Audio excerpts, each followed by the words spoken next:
তো guys good evening সকলোকে আৰু এয়া গধূলিৰ চাহকাপ খাব লৈছোঁ আৰু আজি গধূলিৰ চাহকাপৰ লগত আছে এয়া হৈছে মিঠা পেটিছ নেকি পপ আৰু এয়া হৈছে আলু পেটিছ এফালে লৈছোঁ আৰু একাপ চাহ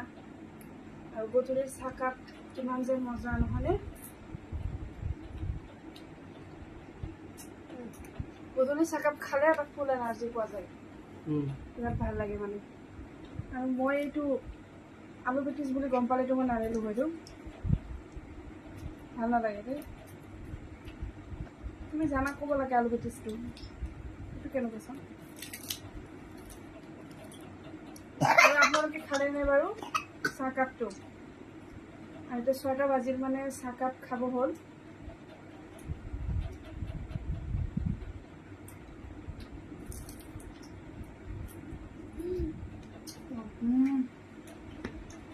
যেনে দাম তেনে কাম 10 টকা যেনেকুৱা এনেকুৱা একো ভাল নালাগে দেই সেইদিনা যে খাইছিলোঁ সেইটো মনত আছেনে